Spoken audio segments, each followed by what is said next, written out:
Sa voix a toujours été une voix apaisante, ça a toujours été une voix de rassemblement. Il a eu la délicatesse, l'élégance de me prévenir il y a une petite dizaine de jours, il y a 8 jours, de sa décision. Donc c'est une page qui se tourne. Il connaît bien le monde, hein. Il était ancien Premier ministre, président au Sénat de la Commission des Affaires étrangères. Il fait ce constat que le monde n'a jamais été aussi menaçant, aussi dangereux. Oui, il y a un certain panache, mais il y a un panache dans toute la carrière de Jean-Pierre Raffarin. C'est un homme politique atypique qui a marqué l'action, quand il était Premier ministre notamment, qui a marqué le Sénat et qui a marqué la France, mais il n'arrête pas. Il n'arrête pas son engagement, il poursuit de façon différente un engagement dans une fondation. Il a déjà des responsabilités pour le gouvernement. Il représente la France d'un point de vue économique dans de grands pays, notamment en Chine. En Algérie aussi, je l'avais accompagné. Et c'est quelqu'un qui sait ouvrir les portes. Jean-Pierre Raffarin, il a eu une carrière politique tout à fait extraordinaire. J'ai été son ministre, j'ai eu du respect, une amitié personnelle, très profonde.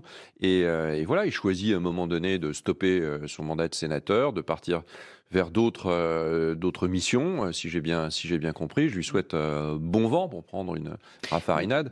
Et puis j'aurai le plaisir à le voir certainement cet été pendant les vacances, comme on le fait chaque année. Mais je suis étonnée, je trouve que c'est un geste qui n'est pas inintéressant. Et donc les raffarinades sans doute vont nous manquer, mais on a besoin de renouvellement. Donc après c'est son affaire dans sa famille politique, hein, ça ne me regarde pas plus que cela. J'ai de la sympathie pour Jean-Pierre Raffarin, qui est un homme d'État, qui a beaucoup apporté à la vie publique. Et j'ai toujours regretté qu'après les élections régionales de 2015, nous ne soyons pas saisis de l'opportunité qu'il nous offrait de travailler ensemble, notamment sur les questions d'emploi et de la loi travail. Il y a quelque chose qui m'est insupportable, c'est le sectarisme. Et peut-être qu'à ce moment-là, j'aurais dû parler plus fort pour travailler avec lui.